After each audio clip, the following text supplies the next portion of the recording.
السلام علیکم ورحمۃ اللہ وبرکاتہ۔ الحمد للہ رب العالمین والعاقبۃ للمتقین، الصلاۃ والسلام علی سید الانبیاء والمرسلین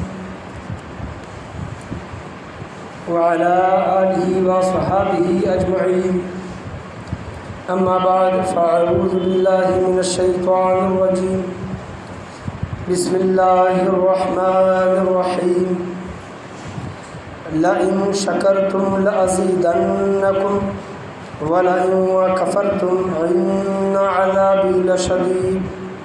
صدق اللہ ومولانا رسولہ النبی الامین المکین الکریم، وعلى آلہ الشاہدین والشاکرین والحمد للہ رب العالمین۔ تقریر کا آغاز کرنے سے پہلے بہتر اور مناسب ہے کہ ہم اور آپ مل کر گنبد خضراء میں آرام فرمانے والے آقا حضور پرنور شفیع یوم النشور جناب احمد مجتبیٰ محمد مصطفیٰ صلی اللہ علیہ وسلم کی بارگاہ میں درود و سلام کا ہدیہ نشاور کریں۔ پڑھیے بآواز بلند، اللہم صلی علی محمد وعلی آل محمد وبارک وسلم علیہ، الصلاۃ والسلام علیک یا رسول اللہ صلی اللہ علیہ وسلم۔ اور ایک مرتبہ بلند آواز سے نبی اور آل نبی کی بارگاہ میں درود و سلام کا ہدیہ نشار کریں، اللہم صلی علی محمد وعلی آل محمد وبارک وسلم علیہ، الصلاۃ والسلام علیک یا رسول اللہ صلی اللہ علیہ وسلم۔ جیسا کہ آپ لوگ جانتے ہیں کہ گزشتہ جمعہ میرا موضوع شکر گزاری کرنا اور ناشکری کا انجام کیا ہے، اس کے متعلق میں نے آپ کے سامنے بیان کیا، اور آج یہ دوسرا ہفتہ ہے اور آج اس موضوع کو مکمل کرنا ہے۔ اس وجہ سے آج کا میرا موضوع بھی یہی ہے۔ اللہ تبارک و تعالیٰ قرآن مجید فرقان حمید میں 13ویں پارے میں ارشاد فرماتا ہے، جیسا کہ پچھلے ہفتہ میں نے یہی آیت لی تھی۔ اللہ تبارک و تعالیٰ فرما رہا ہے، اعوذ باللہ من الشیطان الرجیم، بسم اللہ الرحمن الرحیم، لئن شکرتم لأزیدنکم ولئن کفرتم ان عذابی لشدید۔ اگر تم میرا شکر بجا لاؤ تو میں نعمتوں کو بڑھا دوں گا، اور اگر تم ناشکر ہو جاؤ تو یقین کر لو کہ میری پکڑ بہت سخت ہے۔ اللہ تبارک و تعالیٰ یہاں پر ارشاد فرماتا ہے۔ تو دیکھ لو، اور غور و مقام کرنے کا یہاں پر وقت ہے، کیونکہ اللہ تبارک و تعالیٰ یہاں پر صاف صاف الفاظوں میں ارشاد فرما رہا ہے کہ میری نعمتیں جو تم کو ملتی ہے تم اس کا شکر بجا لاؤ۔ نعمتیں جو بھی مل رہی ہیں ہمیں ہر حال میں اللہ تبارک و تعالیٰ کا شکر ادا کرنا ہے۔ اور جیسا کہ حدیث کریمہ میں ہے، حلیۃ الاولیاء میں یہ حدیث آئی ہے، کسی شخص نے آپ صلی اللہ تعالیٰ علیہ وسلم سے پوچھا کہ اے یا رسول اللہ صلی اللہ تعالیٰ علیہ وسلم، سب سے بہتر مال کون سا ہے جو جمع کیا جا سکے؟ تو آپ صلی اللہ علیہ وسلم نے حلیۃ الاولیاء کتاب سے یہ حدیث لی گئی ہے، آپ صلی اللہ علیہ وسلم نے ارشاد فرمایا کہ ذکر کرنے والی زبان اور شکر کرنے والا دل، یہ سب سے بہترین سرمایہ ہے، دولت ہے۔ یہ حضرت عمر رضی اللہ تعالیٰ عنہ نے حضور صلی اللہ علیہ وسلم سے جب پوچھا کہ سب سے بہترین مال کون سا ہے جو اکٹھا کیا جا سکے، تو آپ صلی اللہ علیہ وسلم نے فرمایا کہ ذکر کرنے والی زبان اور شکر کرنے والا دل، یعنی ہمیشہ شکر ادا کرتا رہے۔ اور احیاء العلوم امام غزالی رحمۃ اللہ علیہ کی کتاب میں ایک حدیث نقل کی گئی ہے، آپ صلی اللہ علیہ وسلم نے ایک شخص سے پوچھا کہ تمہارا کیا حال ہے؟ تو اس شخص نے کہا کہ اچھا ہوں۔ آپ صلی اللہ علیہ وسلم نے دوبارہ اس سے پوچھا کہ تمہارا حال کیسا ہے؟ تو اس شخص نے کہا کہ ٹھیک ہوں، اچھا ہوں۔ آپ صلی اللہ علیہ وسلم نے جب دوبارہ اس کو تیسری مرتبہ جب پوچھا کہ تم کیسے ہو، تمہارا حال کیا ہے، تو اس شخص نے کہا کہ الحمدللہ۔ کیا کہا؟ الحمدللہ، یعنی سب تعریفیں اللہ ہی کے لیے ہیں، میں اچھا ہوں۔ تو آپ صلی اللہ علیہ وسلم نے کہا کہ میں تمہاری زبان سے یہی سننا چاہتا ہوں۔ کیا؟ آپ صلی اللہ علیہ وسلم نے کہا کہ میں تمہاری زبان سے یہی سننا چاہتا تھا۔ تو آپ صلی اللہ علیہ وسلم کو یہ اچھا لگتا ہے کہ جب کسی کا حال ہم دریافت کرتے ہیں، کسی سے حال دریافت کرتے ہیں، کیسے ہو بھائی، طبیعت کیسی ہے، سب ٹھیک ہے، تو جواباً ہمیں یہ کہنا چاہیے کہ الحمدللہ، سب تعریف اللہ ہی کے لیے ہے، میں بہت اچھا ہوں۔ یہ بہترین جملے ہیں، اور ہمیشہ اپنی زبان پر وہ ذکر کرنے والی بھی زبان ہونی چاہیے اور ذکر کرنے والا بھی دل ہونا چاہیے، اسی کے ساتھ ساتھ شکر کرنے والی بھی زبان ہونی چاہیے، شکر کرنے والا دل بھی ہونا چاہیے۔ دل ہی سے نہیں اللہ کا شکر ادا کرے، بلکہ زبان سے بھی اللہ کی نعمتوں کا ہمیں شکر ادا کرنا چاہیے۔ پڑھیے ایک مرتبہ درود شریف، اللہم صلی علی سیدنا و مولانا محمد وبارک صلی علیہ، الصلاۃ والسلام علیک یا رسول اللہ صلی اللہ تعالیٰ علیہ وسلم۔ حدیثوں میں آیا ہے کہ ایک اللہ کے نبی کسی راستے سے گزر رہے تھے، تو ایک چھوٹا سا پتھر ہے، بہت سے حدیثوں میں یہ واقعہ آیا ہے اور بہت سی کتابوں میں بھی یہ درج ہے۔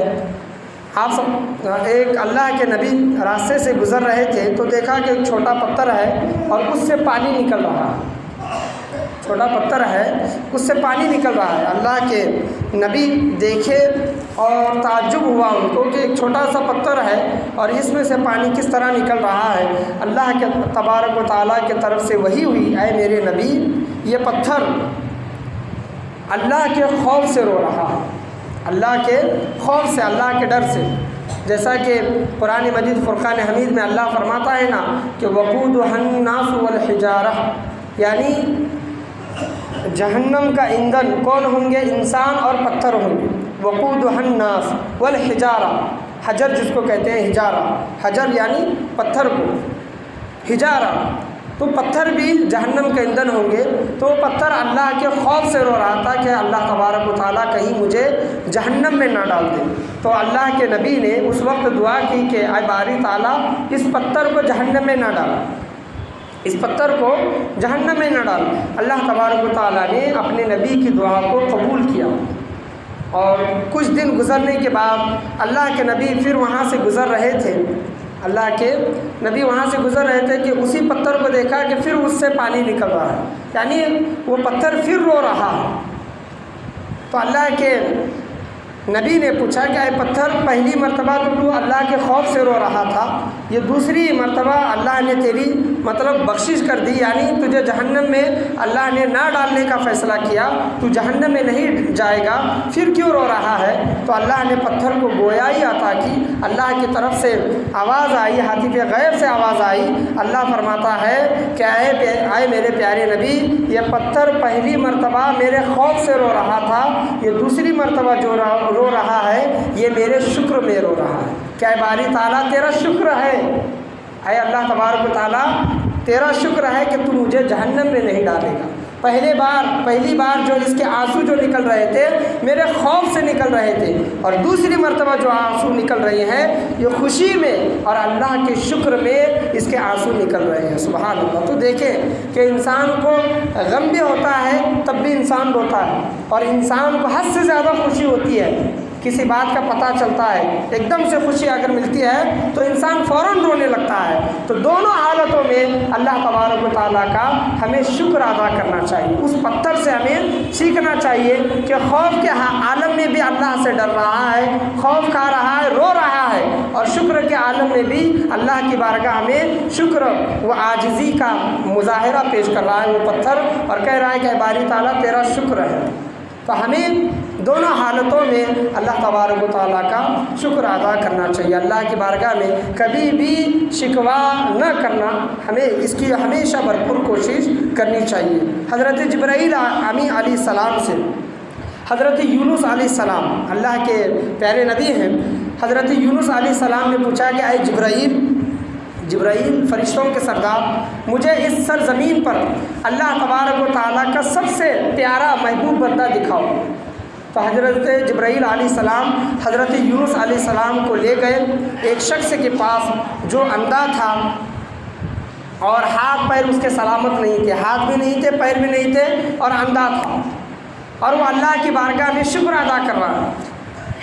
اللہ کی بارگاہ میں شکر ادا کر رہا ہے۔ حال کیا ہے کہ ہاتھوں سے کچھ پکڑ نہیں سکتا، پیروں سے چل نہیں سکتا اور آنکھوں سے دیکھ نہیں سکتا، لیکن پھر بھی اللہ کی بارگاہ میں یہ کہہ رہا ہے کہ باری تعالیٰ تیرا شکر ہے، تیرا شکر ہے، تیری حمد ہے، تیری ثنا ہے، تیری تعریف ہے۔ تو حضرت یونس علیہ السلام نے اس بندے سے پوچھا کہ اے بندے، نہ تیرے ہاتھ اچھے ہیں، نہ تیرے پیر اچھے ہیں، نہ تو آنکھوں سے دیکھ سکتا ہے، لیکن پھر بھی تو اللہ کی بارگاہ میں شکر ادا کر رہا ہے۔ تو اس بندے کا پیارا جواب سنیے کہ وہ بندہ اللہ کا سب سے محبوب بندہ کس طرح بنا۔ وہ بندہ کہتا ہے کہ میں پہلے سے ایسا نہیں ہوں، پیدائشی میں ایسا نہیں تھا، میرے ہاتھ پیر سلامت تھے، میری آنکھیں بھی سلامت تھیں، اللہ نے مجھے تمام چیزوں کی عنایت فرمائی تھی، نعمتیں مجھے عطا کی تھی۔ اللہ نے جب تک چاہا مجھے میرے ہاتھ میرے پیر صحیح و سلامت رکھے، لیکن جب اللہ کی مرضی ہوئی تو میرے ہاتھ اور پیر کام کرنا بند کر دیے۔ تو اس وجہ سے میں اللہ کا شکر ادا کر رہا ہوں کہ اللہ نے مجھے ہاتھ و پیر دیے، اور جب اللہ کی مرضی ہوئی تو اللہ نے ان کی حرکات بند کر دی۔ اللہ نے مجھے آنکھیں عطا کی، جب تک چاہا میں دیکھتا رہا، لیکن اللہ کی جب مرضی ہوئی کہ میں ان آنکھوں سے نہ دیکھوں تو میری آنکھوں کی روشنی چلی گئی۔ اس لیے میں اللہ کا شکر ادا کر رہا ہوں کہ کم سے کم اللہ نے مجھے آنکھیں تو عطا کی، مجھے ہاتھ و پیر میرے صحیح و سلامت تو رکھے۔ کچھ سالوں کے لیے بھلے کیوں نہ ہو، کچھ سالوں کے لیے بھلے میں ہاتھوں سے پیروں سے چلتا کیوں نہ رہا ہوں، ہاتھوں سے کچھ پکڑتا کیوں نہ رہا ہوں، اللہ کی مرضی میں میں نے اپنی زندگی کو گزارا، لیکن جب اللہ کی مرضی و منشا یہ تھی کہ میرے ہاتھ و پیر سلامت نہ رہے تو میں اللہ کے رضا پر راضی ہوں، اللہ کی رضا پر میں راضی ہوں۔ اس وجہ سے میں اللہ کا شکر ادا کر رہا ہوں۔ آپ غور کریں اور خوض کریں، غور کرنے کا مقام ہے کہ کچھ انسان ایسے ہوتے ہیں جو پیدا ہونے کے ساتھ ہاتھ پیر چل نہیں سکتے۔ آج تو مشینوں کا زمانہ ہے، بچے کی کیا حالت ہے ماں کی پیٹ میں سونوگرافی سے سب دیکھا جا سکتا ہے، بچے کے اندر کیا خامی ہے یہ بھی دیکھا جا سکتا ہے، لیکن ایک زمانہ ایسا تھا کہ مشینوں سے پتہ نہیں چلتا تھا، اور بچہ اگر پیدا ہو جائے تو وہ چل نہیں سکتا، پھر نہیں سکتا، دیکھ نہیں سکتا۔ آج بھی ہمیں میرے شہر میں دکھائی دیتے ہیں ایسے لوگ جو پیدائشی مطلب اپاہج ہیں۔ تو اللہ کا شکر ہے کہ اللہ نے ہمیں پیدائشی صحت و تندرستی ہمیں عطا کی۔ جب ہم کسی حال سے گزرتے ہیں، ایک عمر سے گزرتے ہیں اور ہمارے اوپر تکلیفیں آ جاتی ہیں تو فوراً ہم شکوہ کرنا شروع کر دیتے ہیں، فوراً ہم اللہ کی بارگاہ میں شکوہ کرنا شروع کر دیتے ہیں کہ اللہ تبارک و تعالیٰ میرا یہ حال ہے، میرا یہ چیز کمی نہیں ہوتی، اے اللہ تو نے مجھے یہ کس حال میں رکھا، ساری مصیبتیں مجھ پر ہی آ رہی ہیں، یہ شکوہ کرنا شروع کر دیتے ہیں۔ ایک مثال کے طور پر اللہ کی نعمتیں کتنی ہیں، ڈھیر ساری ہیں جن کا کوئی حساب نہیں۔ ایک بادشاہ تھا اور بادشاہ کا وزیر بھی تھا جو بہت چالاک اور عقل مند تھا اور دانشور تھا، اور بادشاہ اپنے سپاہیوں کو دیکھتا تھا کہ اس کے سپاہی ہمیشہ خوش رہتے تھے، بادشاہ کے سپاہی ہمیشہ خوش، ہر حال میں خوش رہتے تھے۔ بادشاہ نے پوچھا وزیر سے کہ وزیر کیا بات ہے کہ میرے سپاہیوں کے پاس کچھ ایسی چیزیں نہیں ہیں لیکن پھر بھی وہ خوش رہتے ہیں، جو چیزیں میرے پاس ہیں، میرے پاس ہر چیز عیش و آرام کی چیز ہے میرے پاس، لیکن میں کبھی کبھی دکھی رہتا ہوں، پریشان رہتا ہوں، مصیبت میں رہتا ہوں، لیکن یہ سپاہیوں کا کیا حال ہے کہ یہ ہر حال میں خوش رہتے ہیں۔ تو وزیر نے کہا کہ بادشاہ سلامت، جو سلطنت میں جو قاعدے و قانون ہے ان کے اندر ان کو سپاہیوں کو 99 وہ قانون ان پر قائم کر دیں۔ وہ قانون کیا ہے؟ تو وزیر نے کہا کہ آپ ایک سراہی لیں اور سراہی میں 99 اشرفیاں ڈالیں، ہیرے یا پھر اشرفیاں جو بھی ہے وہ ڈالیں اس سراہی میں، اس صندوق میں جو بھی ہے سراہی کی شکل میں، اس میں 99 آپ اشرفیاں ڈالیں اور سراہی کے اوپر لکھ دیں کہ اس کے اندر 100 اشرفیاں ہیں، اندر ڈالیں کتنے 99 اور اوپر لکھیں کیا کہ اس کے اندر 100 اشرفیاں ہیں۔ بادشاہ نے اسی طرح کیا اور وہ سراہی غلاموں کے پاس، سپاہیوں کے پاس وہ سراہی رکھ دی گئی۔ جب غلاموں نے اور سپاہیوں نے جب بادشاہ کی اس سراہی کو دیکھا تو اس پر لکھا تھا کہ اس کے اندر 100 اشرفیاں ہیں۔ جب اس کو کھول کر دیکھا تو اس کے اندر 99 اشرفیاں تھیں۔ تو سپاہیوں نے سوچا کہ ہو نہ ہو ایک اشرفی کہیں نہ کہیں گر گئی ہے۔ تو اسی حال میں وہ ساری رات ایک اشرفی کو ڈھونڈتے رہے، ان کو وہ ایک اشرفی نہیں ملی۔ ایک اشرفی کو ڈھونڈتے رہے، اشرفی نہیں ملی۔ جب صبح کا وقت ہوا دربار میں آئے تو رات بھر سوئے ہوئے نہیں تھے، تھکے ہارے لگ رہے تھے اور کام ان کو جس طرح کرنا تھا وہ نہیں کر رہے تھے۔ وزیر نے کہا کہ بادشاہ سلامت دیکھیں کہ آپ نے ان کو 99 اشرفیاں عطا کی، لیکن یہ رات بھر ایک اشرفی کے چکر میں اپنی پوری رات گنوا دی اور ایک اشرفی کو تلاش کرتے رہے، ایک اشرفی کو تلاش کرتے رہے۔ تو اس واقعے سے ہمیں یہ پتہ چلتا ہے کہ اللہ تبارک و تعالیٰ نے ہمیں ڈھیروں سارے نعمتیں عطا کی ہیں۔ اللہ نے 99 نعمتیں ہمیں عطا کی ہے۔ ایک نعمت ہمیں جو نہیں ملتی اس میں بھی اللہ کی حکمت ہوتی ہے، اللہ کی مرضی ہوتی ہے۔ اللہ بخوبی جانتا ہے بندے کا حال، بندے کو کیا چاہیے، کس طرح چاہیے۔ بندے کو اگر یہ مل جائے تو بندہ اس کو سنبھال سکتا ہے کہ نہیں، اللہ بخوبی جاننے والا ہے۔ اسی وجہ سے کچھ چیزیں اللہ تبارک و تعالیٰ بندوں کو عطا کرتا ہے اور کچھ چیزیں بندوں کو عطا نہیں کرتا۔ اس میں اللہ تبارک و تعالیٰ کی حکمت ہوتی ہے۔ تو اس واقعے سے ہمیں پتہ کرنا چاہیے اور درس حاصل کرنا چاہیے کہ ہمیں ان 99 نعمتوں پر دھیان دے کہ جو اللہ نے ہمیں عطا کی ہے۔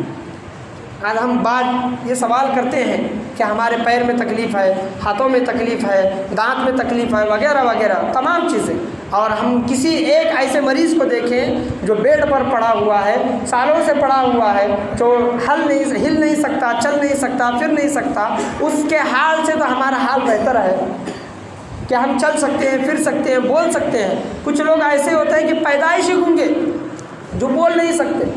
اللہ کا شکر ہے کہ ہم بول تو سکتے ہیں۔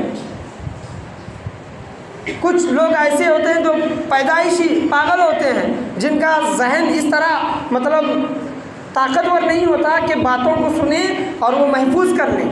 اللہ کا احسان ہے کہ آج ہم جو کچھ سنتے ہیں وہ ہمارے دل و دماغ میں محفوظ تو رہتا ہے۔ کروڑوں اللہ کی نعمتیں ہیں، اگر ہم نگاہ دوڑائیں تو اللہ کی بے شمار نعمتیں ہمیں عطا ہوئی ہیں، جس کا ہمیں حساب نہیں ہے، جس کا ہمیں احساس نہیں ہے کہ اللہ تبارک و تعالیٰ نے ہمیں کیسی کیسی نعمتوں سے نوازا ہے۔ پڑھیے ایک مرتبہ درود شریف، اللہم صلی علی سیدنا و مولانا محمد و بارک وسلم صلی اللہ علیہ الصلاۃ والسلام علیک یا رسول اللہ صلی اللہ تعالیٰ علیہ وسلم۔ تو اللہ تبارک و تعالیٰ کی بارگاہ میں ہمیں ہمیشہ یہی دعا کرنی چاہیے، جیسا کہ اللہ تبارک و تعالیٰ 13ویں پارے میں ارشاد فرماتا ہے، لَأَزِيدَنَّكُمْ لَئِن شَكَرْتُمْ لَأَزِيدَنَّكُمْ وَلَئِن كَفَرْتُمْ إِنَّ عَذَابِي لَشَدِيدٌ۔ اگر تم میرا شکر بجا لاؤ تو میں نعمتوں کو بڑھا دوں گا۔ تم میرا شکر بجا لاؤ یعنی ہر حال میں اللہ کا شکر ادا کریں۔ اگر بیماری کے عالم میں بھی ہیں تب بھی شکر ادا کریں کہ اے باری تعالیٰ تیرا شکر ہے۔ اگر ہم بیمار پڑتے ہیں، ہمیں ایک دن کا بخار بھی آتا ہے، تو اللہ تبارک و تعالیٰ جو ہمارا بدن جو گرم ہوتا ہے، وہ بدن گرم ہونے کے بدلے میں جو ہمیں بخار آتا ہے، اللہ تبارک و تعالیٰ ہمارے گناہوں کو کیسے گناہوں کو، کتنے ہی گناہوں کو اللہ تبارک و تعالیٰ ان بخار کے بدلے میں معاف فرماتا ہے۔ ہم راستے سے چل رہے ہیں اور ہمیں ٹھوکر لگ جائے اور ہم اللہ سے شکوہ نہ کریں کہ اے باری تعالیٰ کیا مجھے ٹھوکر لگی، اللہ کا شکر ادا کریں کہ اے باری تعالیٰ تیرا شکر ہے، تو اگر وہ ٹھوکر بھی لگے گی، اگر ایک کانٹا بھی ہمیں چبھے گا تو اس کے بدلے میں اللہ تبارک و تعالیٰ ہمیں ہمارے گناہوں کو معاف فرمانے والا ہے۔ شرط یہ ہے کہ اللہ سے شکوہ نہ کریں، اللہ سے شکوہ نہ کریں، ہر حال میں اللہ تبارک و تعالیٰ کی حمد و ثنا کرتے رہیں اور اللہ تبارک و تعالیٰ کی تعریفیں کرتے رہیں۔ خلیفہ ہارون رشید سے کسی نے پوچھا کہ اللہ کی نعمتیں کتنی بڑی ہیں، پانی کو لے لیں، پانی ہم جو پیتے ہیں۔ خلیفہ ہارون رشید بہت بڑے خلیفہ ہو گزرے ہیں۔ خلیفہ ہارون رشید سے کسی نے پوچھا کہ اگر آپ سنسان علاقے میں ہیں، ریگستانی علاقے میں ہیں اور وہاں پر آپ مر رہے ہیں، یعنی پیاس سے مر رہے ہیں، دھوپ ایسی ہے اور پیاس ایسی لگی ہے کہ پیاس سے آپ مر جائیں، اور آپ کو اس وقت 1 گلاس یا پھر آدھا گلاس پانی مل جائے، تو اس کے بدلے میں آپ کیا دیں گے؟ اس کے بدلے میں آپ کیا دیں گے؟ تو خلیفہ ہارون رشید نے کہا کہ اس کے بدلے میں اپنی آدھی سلطنت دے دوں۔ کتنی؟ آدھی سلطنت، کہ مجھے پانی مل جائے، میری جان بچ جائے تو میں آدھی سلطنت دے دوں گا۔ تو اس عقل مند انسان نے پھر سوال کیا کہ اگر آپ جو پانی پی رہے ہیں وہ پانی آپ کے پینے کے نالی کی بجائے سانس کے نالی میں چلا جائے تو وہ کیا آپ پانی پئیں گے؟ تو خلیفہ ہارون رشید نے کہا کہ میں ہرگز نہیں پیوں گا۔ تو وہاں سے انسان وہ چل دیا اور کہنے لگا کہ ایسی سلطنت کا کیا فائدہ جو ایک گلاس کی برابری بھی نہیں کر سکتی، ایک گلاس کی۔ تو آپ سوچیں اور غور کریں اور غور و خوض کریں کہ جو ہم پانی بھی جو پیتے ہیں یہ اللہ کا کتنا بڑا احسان ہے کہ اللہ تبارک و تعالیٰ نے ہمیں صاف و شفاف پانی پینے کے لیے عطا کیا ہے۔ آج ہم دیگر ملکوں میں جب نظر ڈالتے ہیں تو وہاں پر گندے نالیوں کا پانی لوگ پیتے ہیں۔ انٹرنیٹ کا زمانہ، یوٹیوب پر آپ دیکھ سکتے ہیں ایسے ایسے پانی، جو گندا پانی جس کو ہم دیکھنا بھی گوارا نہیں کرتے ویسا پانی پیتے ہیں۔ اللہ کا لاکھ احسان ہے کہ اللہ تبارک و تعالیٰ نے ہمیں صاف و شفاف پانی عطا کیا۔ آج ہم پانی کو کتنا ضائع کرتے ہیں، وضو بھی جو کرتے ہیں وضو میں پانی کو کتنا خرچ کرتے ہیں۔ پانی کو اتنا ہی خرچ کرنا چاہیے جتنی اس کی ضرورت ہے، نہ کم کریں نہ زیادہ کریں، جو درمیانی معاملہ ہے۔ تو ہر نعمت کا حساب لیا جائے گا، ہر نعمت کا۔ اللہ تبارک و تعالیٰ نے دنیا میں ہمیں جو جو نعمتیں عطا کی ہیں ہر نعمت کا اللہ تبارک و تعالیٰ حساب لینے والا ہے کہ میں نے تم کو یہ نعمت عطا کی، تم نے اس کا کس طرح استعمال کیا، تم نے اس کا کس طرح فائدہ حاصل کیا، کس طرح اس کو دنیا میں خرچ کیا۔ تو ہمیں سوچنا چاہیے، غور کرنا چاہیے اور اللہ تبارک و تعالیٰ کا احسان مند ہمیشہ ہمیشہ رہ کر زندگی گزر بسر کرنی چاہیے۔ اللہ سے دعا ہے کہ اللہ تبارک و تعالیٰ ہم تمام لوگوں کو بولنے اور سننے سے زیادہ عمل کرنے کی توفیق عطا فرمائے اور ہمیشہ اس کا شکر گزار بندہ بن کر زندگی گزارنے کی توفیق و رفیق عطا فرمائے۔ اللہ سے دعا ہے کہ اللہ تبارک و تعالیٰ ہمیں جس حال میں رکھے اس حال میں اللہ تبارک و تعالیٰ کی حمد و ثنا کرتے رہنے کی، ذکر کرنے والی زبان، شکر کرنے والا دل اللہ تبارک و تعالیٰ ہم تمام لوگوں کو توفیق و رفیق عطا فرمائے۔ اللہ سے دعا ہے کہ آج کے محفل میں بولنے میں، سننے میں، سمجھنے میں، سمجھانے میں کسی بھی قسم کی غلطی، کمی بیشی، کوتاہی، خامی ہوئی ہو اللہ تبارک و تعالیٰ اپنے فضل و کرم سے اسے معاف عطا فرمائے۔ بولنے اور سننے سے زیادہ عمل کرنے کی توفیق و رفیق عطا فرمائے۔ لا الہ الا اللہ محمد الرسول اللہ صلی اللہ تعالیٰ علیہ وسلم وما علینا الا البلاغ المبین۔